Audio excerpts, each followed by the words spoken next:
Welcome back to the Mamacita Mic. I am so excited to just dive right in. We have a very special guest in the house, Lolo Wood. Welcome to the Mamacita Mic. How you doing? Thank you so much. I'm good. How are you? I'm excited that you're here. Me too. We've been talking about this for a little minute. We've been talking about getting sushi. Yeah. But I'm glad that this came to fruition. We'll get sushi after. Yeah. This came to fruition. We need to talk. There's so much about you that I find so incredibly fascinating and refreshing, not just your beauty. Quick story, the first time that I met you, was at an event. What was it called? What She Said. It's like a fashion show in Scottsdale, and I was just like enamored by how pretty you were. I think I was like, hi, you're the prettiest woman I've ever seen in my life. I say the same to you. Like your big Bambi eyes, like you can't miss them, even though you just Bambi. I like that. You just said you can't see out of them, but I was just like shy. I was literally shy in front of you. You were just like this goddess energy, just very classy, sophisticated, dressed to the nines. You just lit up the room, and I'm big on affirming women. Like, let's just, if you're thinking a compliment, say it. Yeah. You know how many times have you seen a pretty girl and you're like, she's pretty, but you don't tell her? Yeah. I'm big on telling her, but with you, I was just like, hi, you're so pretty. Like, I felt so shy, and I was like, oh gosh, where do I know her from? She has such a familiar face. And then I remembered. So you may recognize this beautiful face from Ridiculousness. Although, hold up, I asked ChatGPT to describe Lolo Wood. I'm going to read off what it says or how people may know you, and you tell me what you like about this or what you don't like, okay? Okay. ChatGPT. Coming from chat. All right. Coming from the chat. Entering the chat. All right. Lolo Wood, often called Lolo Wood, is an American model, fitness influencer, social media personality, and TV host. She first became widely known from appearing on MTV's Wild 'N Out, where she became a fan favorite. She's also known for becoming a permanent co-host on the MTV show Ridiculousness in 2024. She's also known for her modeling and fitness content on Instagram. Millions of followers. I think you're like over 2-3 million combined. Oh, great. Okay. Combined. Oh, yeah, combined. Come on, maybe. Well, 1 point something million on Insta and then TikTok as well. Also known for her relationship with NFL star Odell Beckham Jr., with whom she shares a son, the cutest son. We love baby Z. And also known for appearances connected to sports, entertainment culture, fashion, fitness, and lifestyle. Is that pretty spot on? Do we agree? That actually sounds pretty good. I'm impressed. I thought I was going to say some crazy something. No, I thought it nailed you perfectly. Yeah, it got really your... Good. Who you are. Yeah, that means my Google inserts are working. It's working. Sometimes Google could take you down a whole nother path. So how did you get started in everything? My journey actually started in the military. That's one thing that is not on the internet. And I served 8 years in the military, and I keep that very separate. I'll talk about it. It's not like I keep it hidden, but I just, in the military you learn about operational security and then, PR and stuff. So it's just professional to keep it separate. Right. But yeah, I joined literally a day after I graduated high school, and I was on that bus going to Texas, and I did 4 years active duty and then 4 years in the reserves. And so when I did the 4 years in the reserves, that's when I started the modeling. And I want to say, even actually when I did Wild 'N Out, I was in active duty still. But I would have to take leave and go film for Wild 'N Out. I would have never known that. See, the internet doesn't always tell the full story. And that's like something I am so proud of. I'm very proud of, what I accomplished in the military and the time I put in, but it's not something that is really public knowledge. Mm-mm. So I like to use that as like my little gem. Like, that's a huge gem. Yeah. That's a pretty big deal. And I think too, it's set me apart. Like, just in auditions, if they ask, what my background is, and I say military, it's like, oh, okay, that's something memorable, And you're not just a pretty face. Yeah. That the internet will peg off on beauty, external beauty. And that's one of the questions I wanted to ask you. As a woman in this space, there's always misconceptions. Like, oh, she's so pretty, or oh, she's in the sports world. I'm sure you don't want to be known from that or known for that. But I do know you have a beautiful baby boy who I see at all the Suns games hanging out with Uncle Book, okay? Yeah, when baby Z walks in. Courtside baby. Courtside kiddo, and he knows it. They say, act like you've been here before. He don't need to act. No. He been here before. True to this.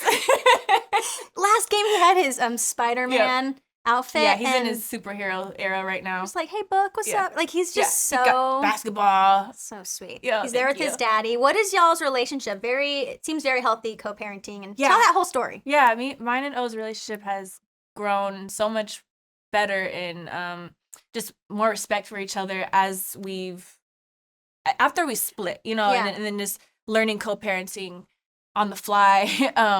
We had a solid friendship to begin with. Yeah. Obviously, when romance and intimacy gets involved, it can muddle it. And then when you split up, you got through the emotions and the healing and all that. But then we came back together on the right course of where we just prioritize Zaiden's happiness and his safety, and we're aligned. And so, regardless if a relationship doesn't work out, I think if you guys put the children first and keep respect for each other, like, you can get it done. Yeah. And we both agree that this is better this way than sometimes, like, being in a romantic relationship, it can make things more difficult than it needs to be. For sure.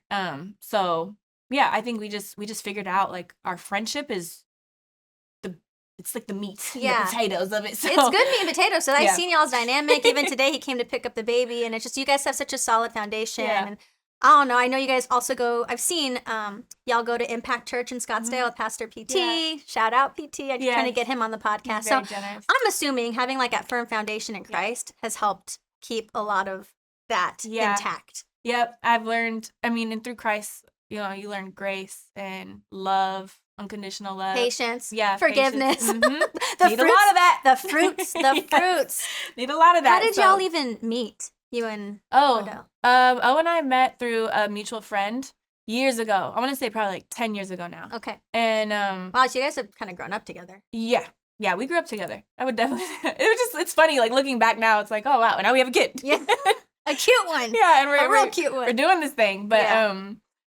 but at the time though, I was in a relationship with somebody else, and so I didn't really pay it no mind. Like, we just met, and then I want to say, like, fast forward maybe 2 to 3 years later, then I was single. And so we had, like, met up on a trip, and I was in Miami with my girls, and he was in Miami for New Year's, and then we just kind of rekindled the friendship then. And even then, it was still just friends for months. Yeah. And then gradually, like, dating was introduced, and after things got more intimate with us, then it was like we just hit it off. Like, start off as friends. Yeah. It's the best way to enter. Definitely, we had a great friendship, and so I think that saved us. Yes, you might fall in love with somebody, and then there's intimate and romance and all that. But if you can always go back to, like, that why do you like this person? Why do you respect about this person? What drew you to this person in the first place? You can recover from the damage, the pain that romantic relationships come with. Relationships are hard. How do you handle dating in the public eye? Like I said, you have over millions and millions of followers. So what's that like, dating for the world to see? Or do you keep that more private? I definitely keep it more private now. Yeah. Even when O and I were dating, him being a public figure, me being, in the public eye too, there's some things that you just can't avoid. Yeah. Like, we tried to keep it private for a while, and we did. And then even, like, when we had Zaiden too, I remember we didn't want to announce that I was pregnant. Oh, really? Yeah. You wanted to keep that on the low. Kept it on the low, but it got out. It always does. Yeah, it got out by someone who posted a picture. And so, and I was paparazzi? Like 6 months. No, someone in the gym. And so it was crazy. Like, I had, like, a private gym session too, because I was like, make sure nobody, and still, like, somebody. The audacity. No, another woman too. And It'd be like that. It was so crazy. There are two types of women in this world. And the lifters or the loaders. They lift the weight, and the ones that add the heavy weight and make life difficult. Broke that back. But I don't think it was militia. It was, like, in the background. But still, like, if someone's in there for a private training session, like, in keyword pregnancy. Private. Yeah, and so, but that was unfortunate. But, I don't harp on it. It got out, and so that was something that it's like it's a punch you gotta roll with, you know. And I was like 6 months at the time, so better later than earlier. Because earlier would make it a little bit more. Something that you want to keep personal, you know. Yeah. So and even that, and then I think after Zaiden was born too, we kept him off the social media. I think we finally introduced him to the world. Like, he was like 6 months old. Beautiful baby. Yes, thank you so much. So thank beautiful. you. He's so good. He can't be hidden. He needs to be a model. He needs to be the face of baby something, because that face, he's such a good looking kid. Hello, look at the mom and dad, right? Like, so cute. He's so sweet and kind. Okay, but to answer your question about dating. Sorry, I got on tangents here on the mic. We have so much to talk about. I know. What was I gonna say? Dating. So dating. it is, I think, like, in the public eye, there is a little bit of maybe intimidation in there. Mhm. But I do like to keep things private, and I think some people assume I'm still in a relationship with my ex. Yeah. And, like, and I because, think they do. yeah, and because also, we're not public with that either. Like, I wasn't like, oh, we're single now. It we wasn't broke up. messy. Yeah, it was Okay. very, like, we just kind of fizzled, like, did our own thing privately. Sure. And without having to announce to the world. And so, some people might assume that. And then I think, too, it's like DM culture and social media just makes chivalry just non-existent nowadays, which is a little weird. Who you telling? It's a little weird, but Who you telling? I don't think like liking a photo or liking a story is making a move. Yeah. They're together now. Yeah. Look at, she clicked like. They Yeah. must be a couple. Yeah, so I think dating in the public eye, it just makes you more aware about what you keep private. Mhm. But it's doable. Yeah. Get a private room. Get a private room when you go eat. But even then, like you said, you're at a private gym. Yeah. And some girl, Something can and like I still- said, there are the two types of women. I firmly believe you're either a lifter or a loader. Yeah. You're someone who lifts the weight of life and you're there for your Yeah. girl. You're there to collaborate instead of compete. You just make that load lighter. Yeah. And then there's the ones who just are loaders. They throw everything on you. They trauma dump on you. Mhm. And there's a fine line. When you have a friendship, you should be able to have that Yeah. person. But some of these girls out here, jealousy. Have you Yeah. dealt with a lot of jealousy? Yeah, I have. I think I keep a small circle because of that. Yeah. And it's okay. I'm not one of those people that need a lot of friends, Mhm. so I'm okay with having a small circle.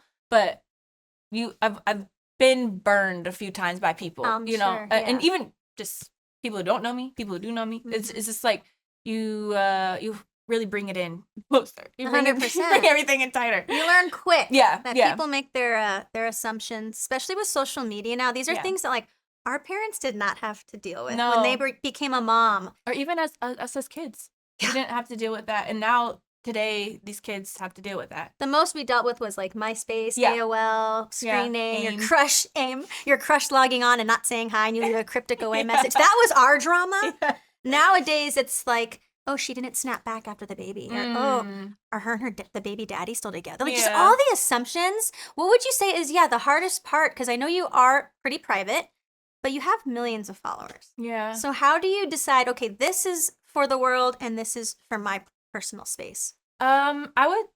I think that if I can tell if it'll affect a large amount of people, then I'll keep it more private to me. Mhm. But if it's just something that just has to do with me, I'm okay with sharing that. Just Yeah. because public does equal scrutiny So and, much. opinions and judgment. And so if I can protect the people I love, Mhm. that's great.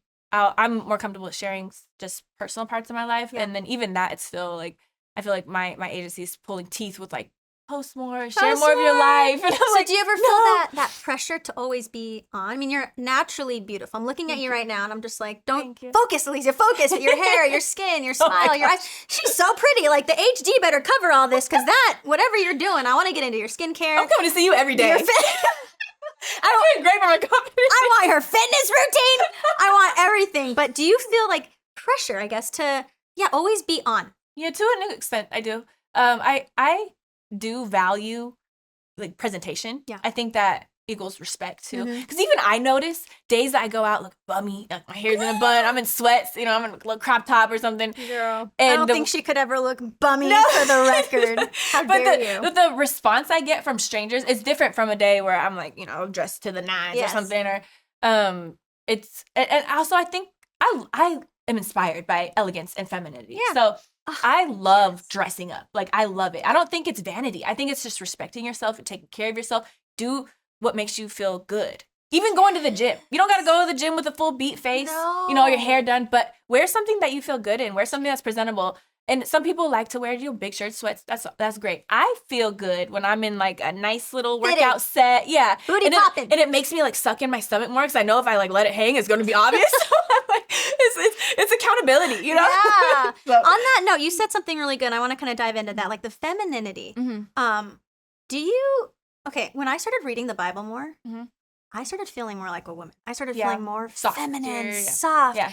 and wanting to attract a masculine Yeah. man. Not like I'm talking built, abs and like Mhm. looks masculine. I'm talking just that masculinity. Fire, like that Provider. provision. Yep. So do you feel the more you read that, that's my Bible, the more you read it, the more you're like soft, feminine. You want to put the makeup on. You want to bake bread. You know what I'm saying? Yeah, I can definitely see that. I have not read the Bible fully front to back. Oh, girl, same. But I'll dive in. And I also have a woman's Bible. And so I like how it relates back to women. And it does kind of bring in those concepts of softness, the essence of womanhood and femininity.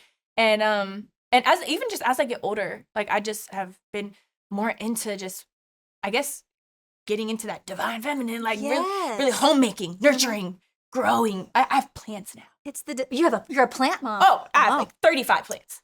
I live in a jungle. I live in a jungle. Like I love cultivating. And I think maybe, my son probably pulled that out of me too. Because I remember when I was in the military, it is a male dominated field.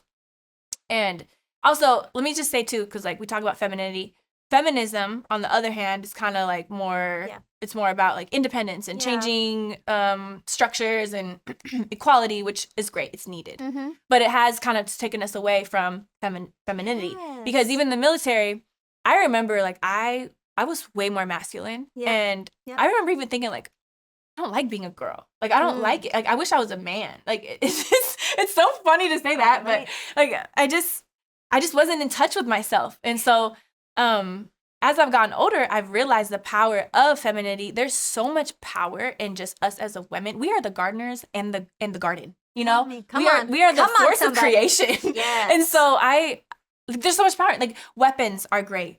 Flowers are great. But both are powerful in their own way. Together. Yeah. I mean, and flowers are not lethal. Oof. There's so much power in that. And so, and if I look back now, when I was younger in the military, I could have, owned my femininity more in that space versus like resisting it. Right. And wishing that I was more butch. It's just a beautiful system and cycle when the two are working cohesively. The masculine energy needs that feminine partner. That feminine flower needs that man of God. It's just such a powerful, beautifully designed gift from God. Mm-hmm. And I just think it's so cool to see a woman be feminine. Yeah, own it. And own it. Yeah. See, when you do Google or when you like look up stuff, no one would have ever guessed that you served, that you were part of the military. Like, such a powerful, I don't know, bragging right you have to say that. Thank you. No, I'm really proud. And it did so much for how I grew up. And were your parents involved, or how did my dad was in the military? He's retired chief, so he went all the way. Hey, Dad. Yeah, but I didn't grow up with my dad, and so my parents split when I was like 5 years old. Okay. So but still it influenced me. I have a great relationship with my dad still, even though they're split. And he lived further. So I didn't see him as often growing up, but we still always maintained a good relationship. He's a great man. Yeah. And so it really influenced me because I've just always felt a calling to, one, serve, whether that's my country or serve other people. And then two, as a mommy. Yeah, now as my plants, serving them. I just like to pour into something. Yeah. And then traveling and just like being responsible. I think it comes with like as the oldest kid. Are you a sibling? I'm the oldest, yeah. So you feel that like that just responsibility to just get your stuff right. Get your stuff right and be a good example. Yeah, be able to take care of your people. So that, for me, that was the best option. I came from Sacramento, small town. I was working 3 jobs in high school. I was not, I didn't grow up with a college-oriented family. So that wasn't it all worked out. I mean, it all worked out in your professional life. And so I was like, I'll join the military to have a GI Bill. Didn't use it, but at least I could pass it on. Yeah, for sure. I got my VA loan. I was able to buy a house with that. So it's definitely just matured me. I know how to write a business email. Okay, I know how to put a PowerPoint together. Look at us. Look at us. Where would I learn that stuff if I hadn't gone to college? So, right. And then it just also made me more aware of like political and social issues. I also, so my transition into entertainment in the modeling industry, it was such a polar opposite. Yeah, I'd say so. What I was used to. And so that was funny, just learning the different dynamics in how people interact with each other, like on set versus in an ops room. Absolutely, totally different. Yeah, and I think a lot of people, younger kids mainly, I feel like a lot of people operate off of like, well, if it's not affecting me, it's it's affects others, but it won't affect me, or the political and social issues that happen, it's like all right, well, that's over there. I love that you're just beauty and brains. Never judge a book. You would just see, I mean, let's be honest. You'd see someone like you and you think, oh, beautiful. She's just a pretty girl, pretty face. Look at how stunning. Miss America, Miss USA, Miss Universe. She can just rely on her beauty. But you actually have substance to you. Thank you. I think that's really powerful and Thank needs to be you. celebrated more. I want to give you your flowers. Thank you. Because, yeah, we can see all your accolades, and I want to talk about them. I want to talk about how you even got your job with MTV and Wild and Out and Ridiculousness. That's really cool to aspiring young TV personalities and hosts, but y'all don't write this down. She got substance to her. She's not just a pretty face. And I think the military, too, is what gave me so much of that, like, substance that you speak of, and humility and just hard work, business ethic. Yeah, work because ethic, sure. that, I feel like business ethic and how you can work with others, that has opened so more doors than being like attractive has. Yeah. I mean, being attractive will open a door for you, but you know, how are you going to stay in there? Ooh, so you're going to stay in. Yeah, like I've even messed up jobs, like where it's like, I wasn't prepared for it, you know, and I mentally just wasn't right. But I got the opportunity because, okay, I'm attractive or something, you know, but it just, it's so important how you interact with others. Like, what's your lasting impression? You know, how were you easy to work with? You know, they always say they're not always going to remember like what you say. So don't get so lost into like saying things the right way, but they will never forget how you made them feel. That's so accurate. Yeah. It's your interpersonal skills. Can you make someone feel like they are the only person in a room? That's something that stuck with me back in because I did pageants. I was Miss Arizona. I got to go to Miss USA. So I've been in like the beauty industry, the beauty space. And I'm around a lot of really good looking women at all times. Like very blessed by some of the most incredible women of God. Good girls. When I lived in LA, Miss USA, and all my friends were Miss California and Disney princesses. So like aesthetically beautiful. But what made me proud to be their friend was their heart, their heart posture, the way that they talk to people. They're not just a pretty face. But then on the flip side, having lived in LA, I saw the other side. You also get the other side of the coin too. And there is another side of that coin, indeed. Just to see the energy and women who just give their bodies away for fame and to sleep their way to the top. And it's so disgusting and sad. But it makes you appreciate the other side too. The good side of the good coin. woman. Yeah. All right. I have so many questions that I wrote down when I officially knew you were coming to the Mamacita Mic. I got so excited. And I have a lot of questions. Hope you don't mind me just running through them. Rapid fire. Let's go. Questions that I think more people want to know, like how you got your job with Ridiculousness and Wild and Out, like right place, right time, connections. How do you do it? How did you get that job? So Wild and Out, I was still serving, and that happened. It happened like when the rise of Instagram was coming up, and you remember when people do like Woman Crush Wednesdays, or like those curly hair shout out pages, like a bunch of those things. So I think like we're that old. MySpace top 8. Top 8. Where's Tom? Bring MySpace back, Tom. That's really like, we just dated ourselves. But I was around that time, and I think that's how my face was like getting out there, because that was not my objective. I was just working, you know, autopilot robot in the military, working like 13-hour days, and Instagram was not really on my mind that much. But because of those like resharing pages, I feel like my page got in the right eyes. Yeah, got in front of the right eyes. Because viral before it was a thing. I got an email that was inviting me to audition for Wild and Out. And so I was working 4 days schedule, 3 days off. Mm-hmm. And so on my 3 days off, I drove to LA, did my audition for Wild and Out, drove back, went back to work, and found out I got the job. Yeah. So you've met Nick Cannon. Yeah. Funny. Do you know who Brittany Bell is? Yeah. So I've never met her, but I know that's... She's the mother of 3 of his children. Yeah. He has like 1,000 kids. We know that. But she's so smart and beautiful. Yeah. So she's someone else that was people... she in pageants too? Yeah, she was Miss Arizona like a couple years after me. Oh, no, I think I crowned her. Yeah, she was 2010. That is so cool. Yeah, but we knew each other here, and then we were roommates in LA. But she's another example of someone who, you know, you can assume because she's so beautiful. Yeah. She just graduated, and she's a doctor now. Oh, and that's she has amazing. all 3 of her babies on stage with her, getting her degree. And she's a flex. doctor. Yeah. Like, success is the best revenge, is all I have to say. And she'll be on the podcast soon. And so when you said Wild and Out, I was like, oh, Nick Cannon. And so, small world. Yeah, and he's a really good guy, like, super businessman. And yeah, he's about his business in lots of ways. I mean, look at all this, like, the businesses that he does. You know, he's so multifaceted. Mm-hmm. So that was really good. And I developed a really good relationship with MTV and production, Viacom. And so, you know, I think, you know, keeping professional a relationship with everybody, and never burn a bridge because you never Yeah. know when you're going to have to cross it again later. exactly. So speaking of that, fast forward, because I left the entertainment industry. I was after Wild Out, I kind of went into e-commerce, and so I was just doing modeling. And then after that, that's when Odell and I got more serious, Yeah. and we moved in together, and Okay. that took us to Ohio because that's where his job took him. So because of that, it was like really hard to travel back and forth. Yeah. And that's when I got into fitness. So cue the ChatGPT. Yeah. ChatGPT description. Yeah. Fitness influencer. So that's when I got into fitness, and I kind of left modeling. Then I had a baby, then left everything, and I was like, you know, I mean, just changed everything. yeah, you gotta reset your life when you have a baby. It just like rewired everything for me, and then we split up. So by that time, I was out of the entertainment industry for like maybe 5 years. Okay. But one of the producers from Wild 'N Out that I worked on the set, she called me, fast forward, and was like, we're looking for somebody to come guest co-host on Ridiculousness. And I was like, what, really? I felt the imposter syndrome was crazy. Girl. Oh my gosh. I was like, I'm not ready for this. I have been out of the industry. She's a whole mother. Yeah, I'm like, this is crazy. But at the same time, it's God sent because we had just split up. My baby was 9 months old. I was like, I don't know what I'm going to do. You know, I'm on my own now. I wasn't working. I refused to live off a man.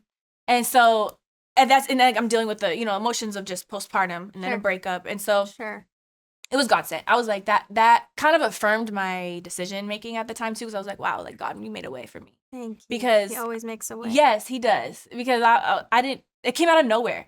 So I went in and, sorry. What was that? What is that a curl? Is that one of her hair? No, it's just flying around. So I went in, I did the audition, and the audition was actually being on an episode. Like, it wasn't like they just threw you in. Yes. Yeah. But they were auditioning several women at the time. And even then, I'm looking at the other women that are going, I'm like, this is a real comedian. This is a real actress. She's a real host. Who am I? You're a real woman. A woman. When I see you, I think that, just so you know. Thank you. So, yeah. Well, they must have saw that too. They did. Signed. What's he like, Rob Dyrdek? Oh, he's a great man. Like, you could feel his stewardship and guardianship to everybody on set. He's a family man. He's very professional. He treats production as a machine. Like, every minute is counted for. When I first started, we were filming, I want to say like 4 episodes a day. And then by the end, when the show was over, we were doing 12 a day.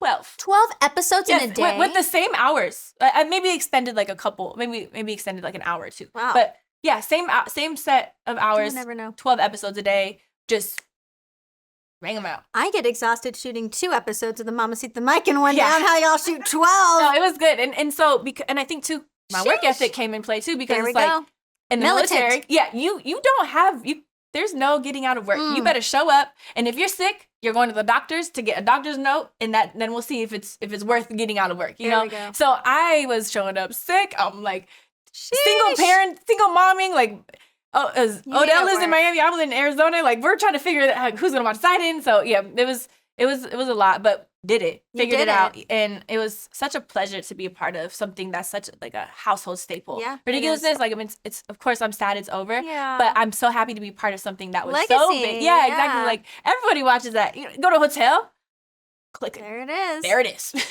What do you think the biggest lesson that fame has kind of taught you?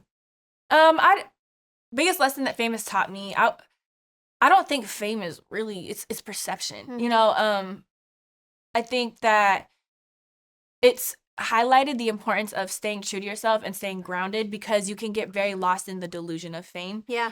And I am not even gonna say like I'm famous. Like, you know, I'll say it. She's famous. No. Like, I haven't even dealt with it on the level of other people have. Girl. You know, and so I can only imagine. Have you had to deal with paparazzi? And I have. Yeah. Okay, then you're famous. You're good. And they always catch you on the worst day.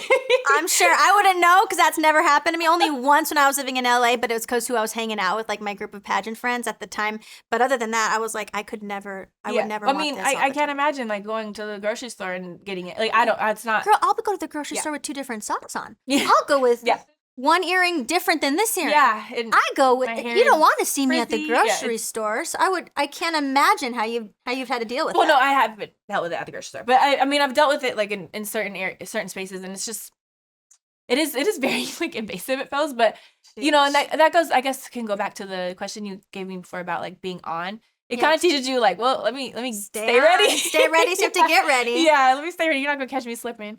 But yeah, no, it's just staying 10 toes down to who you are. I also like, even as I get older, I wish I knew this when I was younger. Staying true to my beliefs and like not willing to bend. You know, that's good. As a young woman, especially when love is involved, you just like you fly away. Yes, you lose yourself. Yeah, you're like, oh well, maybe I will be okay with that, or like maybe I will accept that, or something. And it's like, no, actually, because at that point you're now betraying your soul and what you're okay with, and women wonder why they're depressed, right? You know, but the right man for you won't do that. Will not do that. And I've learned that too. Yeah. Even like just getting closer to God. Come on. It's you learn that like I had the mentality every man cheats. This is something you just got to accept. No, it's not. No, it is not. Oh my gosh, it's not. Absolutely not. And it's so freeing to like to believe that and truly know that, because when you are settling and you're just like, well, every man cheats, you just got to pick your poison. You know, you hear people say that, like, pick your poison. That's because that's so worldly to say things and believe things like that. And relationships will have problems, but it shouldn't be certain kind of problems, you know. That it's so crazy that the world would even like feed us that, and you adopt it and you think it's normal, but it's not. I'm sure. Do people make mistakes? Yes. Yeah. Do people deserve second chances? I believe they do, especially if they're repenting. I talk about this almost every episode. Jesus came for second chances. He came for reconciliation, really redemption. So who would I be to be like, you messed up once, you're out? No, but at the same time, the world that pushes this agenda of, everyone cheats and you know, you have to be happy. Put yourself first. Like there needs to be some sort of selflessness when it comes to love. Yeah. And the man for you, the man for me is going to put God first so that he can love you well. Yeah. And that's why I'm just like, that's a non-negotiable for me now. Like you have to be so deeply rooted in your relationship with Christ or get. That's beautiful. Because life is so short. And I now know who I am because of reading that. We were just talking about that, how feminine, and I know my role, and I'm ready to just serve my man. I want to cook for him. These are things I didn't want to do back when I was more like, I would say very feminist. Like, I'm very independent. I don't need no man. Because the world feeds you. Like, you don't need a man. Yeah. You can do it yourself. Yeah. And it fed boss me that. Yeah. You're a boss babe. Yeah. And so what did I do? I became a boss babe. I started making all this money and didn't need, I was married. I don't know if you know this. It did not. Yeah, married. And I started this very successful entrepreneurial chapter in my life, started making a lot of money by myself. And so the world got in my head like, you can do it on your own. You don't need a man. And so as soon as you start feeling unhappiness in said relationship, what happens? The world's volume gets louder instead of God's voice and volume. Yep. So you got to stay connected. You got to stay deeply rooted. You got to keep hanging out with women and men who are going to bring that out in you. Because if not, the world is going to bring out those lies. That's amazing. Like, no, that was a word. No, we have a moment because I felt that. Because even me as someone, I'm growing with God still. Like I can't even say that we're all still growing. And the journey never ends. Never. I feel like I'm still in the beginning of mine. Like when I had a son, that's when I made a decision to really turn my heart towards God, because raising a child in this world, especially a young man, you know, someone who's going to develop into a man, I want him to be the right man, you know, treat women right and not get into trouble himself and treat, you know, be a good friend, father eventually. So. And you love your son so much and you would do anything for him. Imagine how much more our Heavenly Father loves us and would do anything for us. When I think, I can't even comprehend it. It's so hard to like conceptualize in my head sometimes. And that's why I do want to, you know, I want to learn more about the word so I could you just fill so much of your body up with the word that it's all you think about. And everything makes sense when there's delay or you're hurting, you're going through a rough season. I always think of, and I use this example all the time, if your baby were to pick up a toy and put it in his mouth and you know he's about to choke and hurt himself, you take it away really fast. And what does he do? He cries. Yeah. How could you? This is the worst. Why would you do that? I was having so much fun. Well, if you put that into perspective as women, young women, older women, and we're in the dating scene or we're building a career and things don't go your way. The relationship ends. The career comes to a screeching halt. A door closes. You were having so much fun. It was going so well. Or maybe you were living in your flesh and you shouldn't be doing something and God took it away. And we're crying like, oh my gosh, why would you take that away from me? But really, he's like, if I would have let you keep playing with that toy, you would have lost yourself. You would have lost yourself. Yeah. And so I see that in you as a mother. Yeah, that's literally what happened to why I left my relationship. Like no one wants we were in a 4-year relationship. our baby was 9 months old. Didn't even make it a year. Like that, the breaking up was the last thing I wanted Sure. to do, but I had to. Mhm. I was gonna lose myself. Yeah. I was gonna like it just was not, and just the fact that I was able to buy a house after I got my job on Praise Ridiculous, God. like it's just I developed so much, and I got so much more wiser. I was able to deal with you know, like we said, like learning unconditional love and having grace. Like the amount of resentment that was in my body. Let me tell you, I'm sure. Well, you just showed the fruits of the Spirit. One of those is forgiveness. Mm-hmm. Yeah, be able to release that. And I don't carry that now. Like it's really just we just have love for each other. Like I see it. Yeah, it's I'm a not, witness. Yeah, and it's not even like that romantic, like no, miss you kind of. Can confirm. I witnessed the dynamic. I've seen it with my own 2 eyes. Like there is so much respect. It's just family. He respects you as the mother of his child. Yeah, and there could be so much misconception. Versa, yeah. And of course you represent or you respect him as the father of your baby, and you don't see that in a lot of co-parenting situations. There's a lot of like, let's get even or revenge or just disrespect. Yeah. And ultimately the kid would suffer. Yeah. And then, so I also feel like Zaiden, with how happy and well-behaved he is a testament to that. Yeah. So I'm happy. Yeah, I'm happy with where things are going. It's not easy, but it's just by the grace of God. That's literally all I could say about it. And then my pastor at Impact, I was telling you, or that you mentioned, Pastor Travis, I got to get you on the podcast. Yeah, he was saying that the best thing his mom did for him was raise him in the church. And so when he said that to me, I was like, I got to do that with Zaiden. So that really put the responsibility on me to turn my heart closer to God. I've always had a relationship with God. I didn't grow up in the church at all, though. Okay. So everything was on my own. Yeah. And that's great for you, because you are a strong woman of God. Like very, very inspiring. Thank you. It literally emulates from you. Like when I met you, the night you're talking about, can we talk about when I met her? So you just have such a magnetism about you, and you can tell you're a girl's girl. Like, and it's not even on. You know, some people say they're a girl's girl, and they're really not. Oh, no, I know. You can like you are, and you're so beautiful. So that can come off as intimidating. You know, beauty can be intimidating, but when you speak, just you could feel your essence, just how genuine it is, and how kind you are, and like you really just want to. So like even like when we were texting that night, and you were sending me voice notes, because that is so. That's more vulnerable. You know, voice note is like just direct. And so I was like, oh, I really like her. I'm a voice note girly. You probably got a voice note from me. From my friends, I'm a voice note stan. So yeah, I sent you a voice note. Like, nice to meet you. Yeah, it was really good. Thank you for your words. Yeah, you're welcome. I don't take that lightly. I really appreciate everything you just said. I am a girl's girl, indeed. And I love hard. And it's because of the transformation I've had in Christ. And man, having been divorced and gone through what I've gone through, I can't help but to say his name a million times a day. And your platform, like you have a platform, and just the fact that you can be so successful in your job and still be like a voice and a woman of God and speak for Christ, you know, and now you have the podcast. It's like you're spreading the word. I was watching the one that you had with the pastor's wife. Yeah, like, she used to be a porn star. Like that, you have the platform for her to speak out about that. I know you were saying like she was on Dr. Phil. On Dr. Phil. Like, she's been on Candace. Now she's on Mamacita Mic. Okay. And speak about it. Part. I mean, and I didn't even want to start a podcast. That's what's so funny. Yeah. When you're obedient to God, when he puts he plants something on your heart, just do it. Just trust him. Do it messy. Do it afraid. And yeah, now we have this beautiful podcast and beautiful guests coming on here to share their story, their testimony. God is just so good, girl. It really is. I can go on and on about him, but I get very emotional when I talk about Jesus. So I'm excited to see more of you in church, because I know you're here in California back and forth. Okay. Well, I work in Cali, so I just love living in AZ though.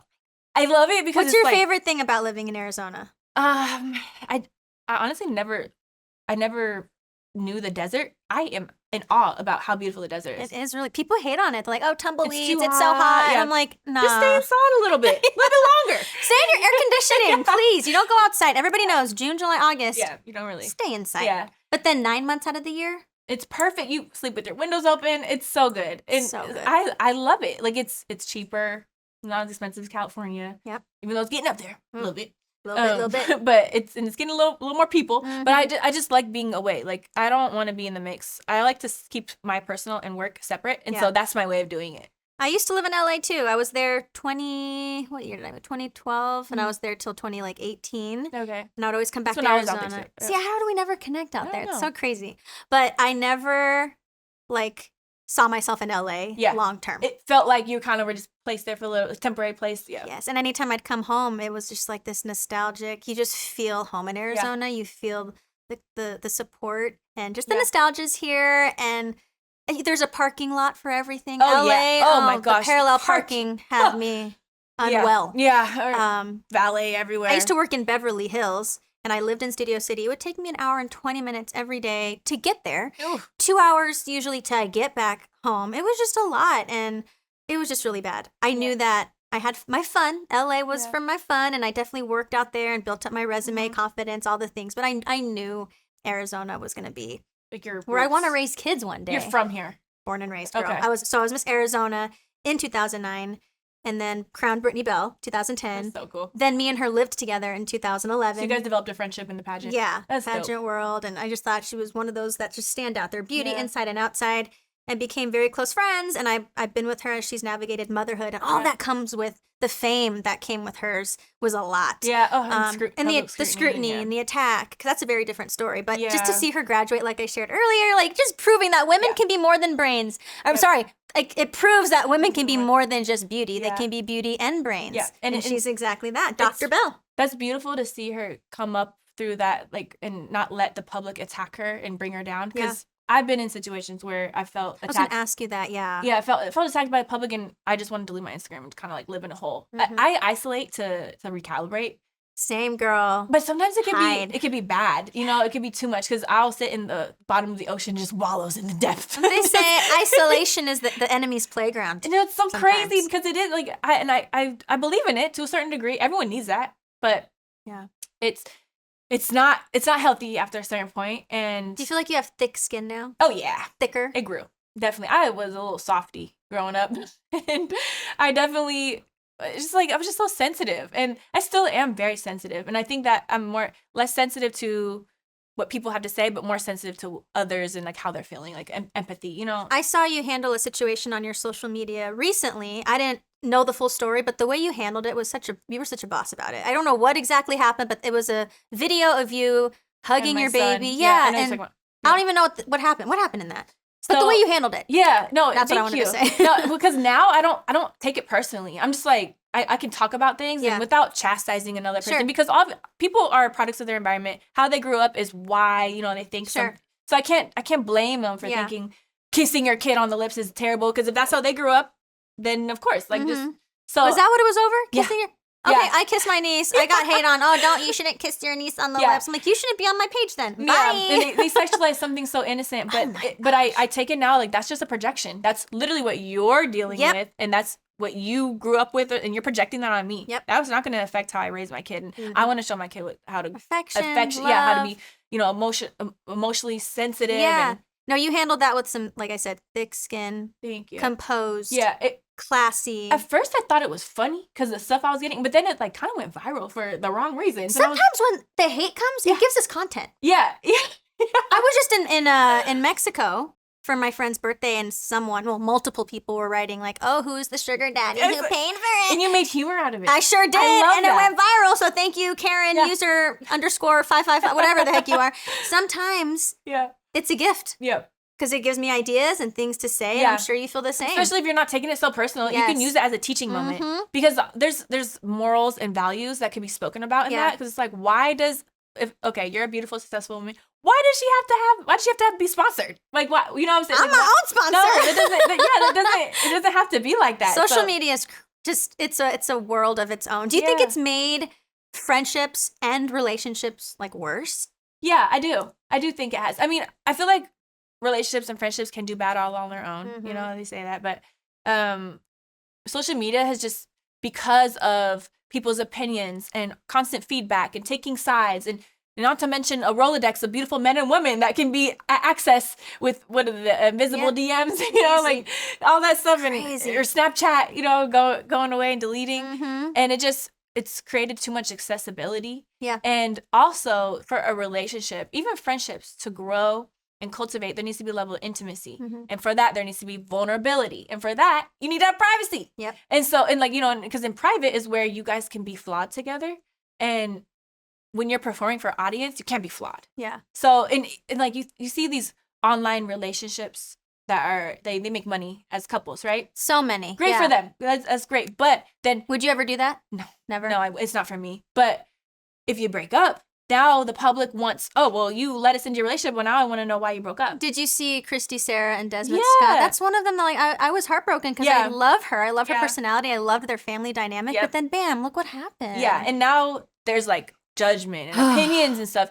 And on top of that, they don't owe the public any explanation to why they broke up. No. But because people put their own, they build their own sense of relationship with them. Now they expect that, and there's a sense of entitlement that comes with that. They probably feel like, well, you've shared everything with us. So share why you break up. But I don't have to. Right. I mean, but that's just what comes with the like, social media and public image and all that. And it's like, it gives people like a false sense of entitlement into to other people's life. And they feel like they know a version of you that doesn't even exist. That part. Because you only see the part that you actually don't know me. You don't know me. Yeah. How do you want to be remembered? I know I read you ChatGPT and I've given you your flowers of how I know you and how I'm going to remember you. But how do you, Lolo Wood, want to be remembered and what do you want to be known for? So I have just felt like such a deep calling to, bring back that femininity. So I would love to be remembered for that. I think it's so lost upon these days. And it's not just femininity and how you present yourself and look, but it's how you care for others, how you love others, how you take care of yourself, how you take care of your home, things like that. And so good. Just like you said, like home making sourdough bread. Some bread. Let me get these plants alive and bake you some bread, babe. Dinner's on the table. Slow down. Just slow down and appreciate the process. And I feel like that is such a feminine trait. It versus is. Like get it done fast. Boom, boom, boom. Next thing. You can do it all on your own. Yeah, and we need a level of that. Like it served me well. Yeah. I'm grateful. Yeah.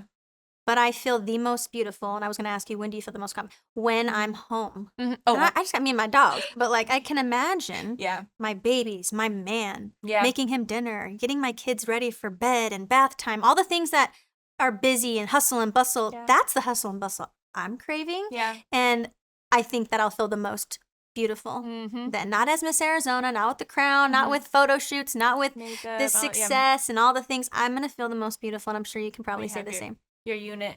Yeah, and I so doing that, like cooking dinner and bath time and all that in my house by myself, I've definitely developed a routine if it's just like Zaiden and I. Yeah. So, when I imagine having a partner, it's such a fairy tale to me. It's hard to imagine as reality. Yeah. So that's my challenge, is like trying to, okay, is it a dream or can I make this real? Yeah. Because, if you don't believe it's going to happen, it won't happen. So I really, I challenge myself to make that a reality, because I do agree with coming, girl. To have that partnership and I can't even imagine it, honestly, to share that weight with somebody else, because yes, Zaiden's dad and I, we co-parent. Sure. Great. But, when he's with me, it's just me by myself. It's just Mama and Z. Yeah, and I don't have family out here. I'm from California. Yeah. I live in Arizona with no family. So I don't get that, go to grandma's house, have auntie come over. Sure. So, and granted, I'm okay with that. I'm a lone wolf, naturally. I really am. But I've understood the value in, the sisterhood and having a support, having a village. Now, and then a partner on top of that. To share. I'm cooking dinner and then you do the dishes after me. Oh, my gosh, she's speaking my language. I literally just posted this on my story, and I have so many DMs all these women who are like, absolutely. It says, men don't realize that their superpower is safety. A woman will do absolutely anything for a man who makes her feel physically and emotionally safe. You're physically, your body will respond differently. We're like a flower. You melt, you open up, literally, in all the ways. When you are being watered, when you are being nurtured, protected, provided for, emotionally, spiritually, mentally, physically, in all the ways. It's, again, to take it back to where we started, it's the order that God designed. And then you're feeling, watered, you're feeling nurtured. So therefore, what do? You affirm your man. You compliment him. You thank him for his masculinity. And then he does more of it. Yeah, yeah. It's this beautiful thing. Yep. Beautiful design. I think that's creating that safe environment is so important. And so, having a man, watching, because what I look for in a man to make sure that can we build a safe environment? I want to see how they handle conflict. I want to see how are they integrity? Are they a person of integrity? Yes. Are they seeking external validation? Because that will cause them to veer off course too, And so you will know by their fruits. Yep. Take it back to the word, girl. It all goes back to that. Right there. And what is your discipline like in all areas of your life? And so seeing those things was what will create a safe environment. Yes. It's not, providing does help. Say it again. Providing helps, but like Say it again. There's so much more of an emotional concept to that. Yes. Providing, there's a lot of elements to providing, not just financially. Yeah. And I can't help but to go back to, I think it's Galatians 5 or 6, and even PT talked about this at church, I think like last month, the fruits of the Spirit. When you find a man and a woman has to have love, joy, peace, patience, kindness, gentleness, faithfulness, goodness, and self-control. Self-control is a big one. Nothing more attractive than a man who can control himself. There's so much temptation out there and comparison to the thief of joy. But when a man has self-control, that's really attractive. Yeah. Like that is so hot. Because it's lost in this. I feel like people don't value self-control. I don't know why. I don't know why that was lost now. But it's like men just feel like, I'm not gonna speak for all men, but a lot of men, it's hard to find men that just okay, I'm okay with one person. Like, but even women too. I went through a stage where I was like, I don't know if I could be with one person. Yeah. Because you get bored or you get. Well, that's ultimately what led to my divorce. The world got in my head, and I was like, I used to have so much more fun in my flesh. Yeah. Because there's your life is always going to be a battle between your flesh and your spirit. And if you're feeding one or the other at all times, you're either feeding your flesh or you're feeding your spirit. And so after years of feeding my flesh, thinking I was feeding my spirit because I was identifying as Christian, it became evident as the world got louder and success and pride and money and like just that loud, like you could do it by yourself and you'd be happier and you had more fun in your flesh. And the fruits of the flesh are obvious. It's sexual immorality, lust, perversion, fits of rage, malice, slander, gossip. I mean, it's all in there. It's literally in here. If we would just follow this book, I feel like we'd all save ourselves a lot of time and heartbreak. But in dating now, what are you looking for? I am looking for, I think that, create a safe environment first. Yeah. So I want to see the discipline and the integrity mostly. So, also I think it's important to understand what comes with now I have a child with somebody else. Yeah. That dynamic. And that somebody else is a famous football player. Yeah, that part. It's like, it's a little intimidating. Yeah. Gotta be a real solid man. And it's not just any football player. Yeah. Everyone knows who he is. Yeah, he's a good one. He's a good one. he's a good one. Good. Shout out. What's up, OBJ? And so that definitely takes a man with courage. And what are some red flags, I guess it should. In a man? Yeah. Red flags. Immediate red flags where you're just like, nope, this is going no further. Honestly, when I became sober, that's a red flag. And it's something so common, drinking, I don't drink either, girl. We can go hang out now. Yes, we can go get a little mocktail on. Mocktail's all I had in Mexico. Me and my friend Brooklyn, people thought we were crazy. In Miami, we went to Miami last month. Yeah. We fasted for 2 days, didn't eat nothing. It's amazing. And we were there for Miami, and it was spring break. And we're just out there with our Bibles at the beach. I love that. No, I've never liked the taste of alcohol. Me neither. I don't like the taste, but I liked what it did to me. I liked that part. Yeah, I liked how it felt. Let me just get over the couple shots and get there. I would literally plug my nose just to get it down. Never a good shot taker. For the feeling, though, it was never because this goes well with my steak. This for the is paired feeling well, and to get through the environment. It's like when you look at that. Okay, if I'm in there's a club, a reason they call it spirits. It changes your spirit. Yeah, because if you have to drink to get through the night to have fun. Like what is that saying? Mm-hmm. I'm not saying like, oh, if you drink, you're a bad person. But I felt convicted to quit. Yeah. That was just, and I didn't even have a problem with alcohol. Like I wasn't a big drinker, but when I drank, I drank. I went hard, but we were the same in our past lives. But it's like randomly just convicted me, and it happened after when I became single. Because also, if I'm going out and drinking, and that's single girl era, I'm gonna get my redemption and go party and like my baby will be up in 3 hours. I gotta go. There's no way I could not keep the same lifestyle. And then I'm looking at who I'm hanging out with and the clubs I'm in. I'm like, I don't like to be in because before they bring the bottle out or something, and you're sitting there sober and you're bored. Of course. So then should you be there? Should you be there? No, ma'am. So I already liked you before this podcast, and now I'm like, okay. We're for sure hanging out more. We're going to get that sushi. We're going to go get that sushi and our little mojitos. I feel like I could just talk to her forever. This is good. This is so easy. I feel like you're getting a chance to tell people who you really are because there's a lot of assumptions, I'm sure. Yeah. And so I love this opportunity to sit with you and you tell it. People want to make assumptions or they think they know the story. Here's the real story. Yeah, I definitely, and I so was that person that's like, I'm not gonna speak about it. I'm not gonna address it because it doesn't. It's water off my back, or whatever the saying goes. Yeah, I know which one you mean. Oil off It's the one of back. those. Yeah. We're too old to remember these little things. But I now I don't know. It's like I woke up and I see the importance in addressing online hate, and not in a way where it's like you have to address every bad comment, because then you don't want to feed the negativity. No, for sure. But when it comes to speaking your truth, I think that's important. Yeah. And I value that more, because now, for one, it's my reputation. Now that I have a son, that thing's got to be, clarified. Yeah. And I want my digital footprint to speak to who I am as a person, and not to what other people are coming up with. And I love that, because I even texted you before. I was like, if there's anything you don't want to talk about, because you have plenty of things you could have easily been like, let's not talk about this. And you're like, nah, I'm an open book. I'd rather them hear it from me. Yeah. I'm like, that's my girl. Yeah. I like a woman like that. And that's like, because when you let the internet bully you because they say something and you don't speak on it, it's like, well, now they're going to run with that narrative. Yeah. I'm going to talk about it. Was it easy seeing comments that I was sexualizing my son? No. I mean, I laughed at first. I was like, this can't be real. And then they started coming in more and more. And I was like, are you serious? It's crazy. Like, I have to address this. The internet. This is wild. But people hate comes with the territory. Yeah, territory. Hate comes with, so that's what grew me a thick skin. So great. Yeah. I don't internalize things anymore. But I think it's important to speak your truth and fix. I mean, you can't fix what people think about you, but at least they can go off the horse's mouth, And so good. We were talking about something before that, Which one? I forgot what it was. Thank you. I hate my feet. So You don't like your feet? I hate feet. Your toes are beautiful. Thanks. They're so little. You heard it here first. I do. I got little happy feet. They're so like your toes are so small. My big toe is like. What size are you? 8.5. Oh, girl. Yeah, I'm 6. I got little. And you're so tall.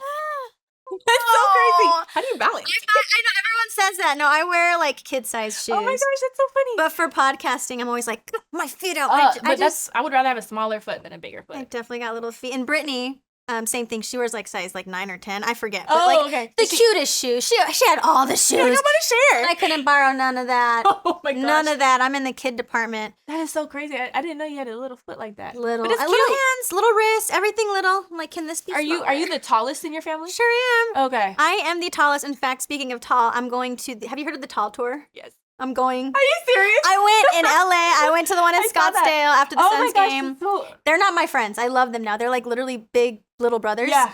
And yeah, Dallas is like the grand finale. And like, listen, I'm about to book this flight. We're going out there, me and Brooklyn. And so yeah, I'm the tallest in my family. Tall, especially for my culture, being Latina, not to stereotype, but lots of little Mexicans running around these Arizona streets. And I am not one of them. I stand out at family functions. I'm always in the back of every picture. Yeah, pop them on the back. Pants are always high water. Yeah. Okay, can never find pants long enough.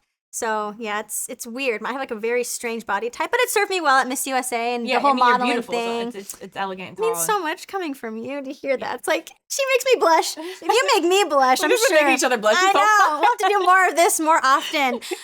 So fame hasn't changed you, not one bit. You are still the same. You're still Jenny from the block. I feel like your friends would say. People who grew up with you. You said in Sacramento. Yeah. They would probably still say, that's Lolo. She's still the same girl. Fame hasn't changed her. Success hasn't changed her. If anything, motherhood's changed you. Yeah, motherhood definitely has. I am. Oh, that's something we'll talk about. I feel like my internal compass is the same, but I'm way more just like firm with my boundaries. Yeah. And I question everything publicly. I demand an answer, and that was something you asked me when I feel most confident. Yeah. And I do, like, I feel most confident in my house, but I feel like the most confident when it comes to mothering my son. That's just so affirming for me. I will second guess and procrastinate and sit on something forever when it comes to me. But when it's about my son, I'm granted like absolute clarity, and I love that. It's very empowering. It's so great. And then I'm being in my house. That says a lot. And God feels the same way, but He's very clear about His love for us. There's no wishy-washy. He's not all over the place. He knows exactly who we are. He knows every hair on our head. Every tear we've ever cried has gone into His good book. And again, I say that you're a mom. And you know everything about your baby. Yeah. And love him, and you do anything for him. So how much more? Such a good comparison. Like, we are God's child, and so to think about the love I have for my own child and to imagine that magnified by 1,000, compared to his love for us. 10x. I can't even. It's hard to comprehend. It's hard to imagine. Yeah. What's next for you? Where can we find you? What's on the horizon for Lolo? So I started a series on Instagram called Finding Lolo. I love Finding Lolo. I'm a fan. You are? I watch those. Yeah. Because it's funny because what I guess, and even like coming on this podcast, I am just ready to speak who I am, what I've learned, cautionary tales, what I've been through, how to help other women, uplift, like you said. And because I don't want to be older and be like, I wish I knew then what I know now. You know, so I want to do the work, and I love like just going inside and just feeling like crap and then coming out with gold. You know, like I think it's all necessary to cultivate yourself and in the grow. valley. Learn in the valley. Yep. And so with that, that was kind of the purpose of my series, Finding Lolo. I took a little break to figure out what platform I want to use, but it was funny because the feedback I got from it was there's a mixed reviews, and I think a lot of people, when you bring authenticity, they expect it to come like in some chaotic form and like you be an emotional mess or something, but I kind of presented my authenticity with organization. And granted, you know, I wrote out what I wanted to say because I thought about it. I mean, for people who don't know what Becoming Lolo is, what Finding Lolo is it's just like a little Instagram series I made on it. But I was empowerment, advice, tips. Yeah. But I speak about it. I love storytelling. I love the art of storytelling. I love poetry. So I like to speak in that kind of that form. Yeah. I don't want to just like go on and just ramble, because also I'm very intentional about what I want to say, how I want to say it, how will it be perceived, and you know what is going to come of this? What's the value of this? You can tell you're very intentional. And so when I prepared, you know, my videos for that, people were like, just talk or just be who you are or whatever. I'm like, this is actually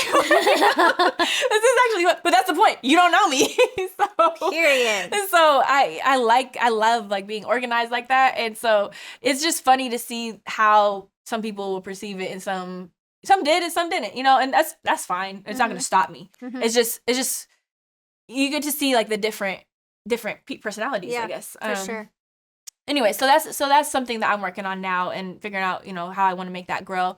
As far as like the hosting realm, I definitely want to stay in that. Continue hosting. Yeah, okay. I love that. So being on Wild and Out, that was kind of like my first little spark of hosting, and I loved it because I, like ChatGPT said, I became a fan favorite. Yeah, you sure did. So I had that mic. Yes. I had that mic quite often. So that was really fun for me. And then when once you get a taste of hosting. Yes, it's because you get to be yourself. Yes. Granted, you still have to, like, for Ridiculousness, it was a very small box of who I am, because it's like the silly, you know, fun version. It's not really like, they don't really get to know who I am as a person. But it's still like I don't have to be a character. Because I always thought like, oh, I want to be an actress and stuff. What I struggled with that, yes, I've done a few acting things, but what I struggle with that is becoming a character. Yeah. It doesn't feel genuine to me. Yeah. So I applaud professional actors. For real though. Because how they become that and it becomes believable. Yes. That's hard. It's hard. True. Because I would rather just have the mic and be myself. Yeah. I could do that. And so I'd love to stay in the hosting realm. It's just, I think things are shifting in Hollywood and network, as you see, like MTV canceled. You know, a bunch of networks are kind of recalibrating right now. I think they're trying to figure out the direction of Hollywood and where it wants to go, like values to be portrayed and stuff. But and also what companies I work with and TV shows or brands or anything, they have to align with my values. If I don't feel like it aligns with my values, or if I don't feel like they have total transparency, I'm not gonna work with them. Yeah, smart. So a little bit more particular about what I. Yeah, gotta be selective. Yeah, intentional. And I think there's freedom in that. I love that. So that's where I'm at right now. I want to work with animals, so I love animals. I know that's like something like veterinary. No, I'm talking about like on a TV show. Oh, I was like, you want to be a vet too? No, when I was younger, I wanted to be a vet so bad. But you're talking more like commercials and like. Anything with animals.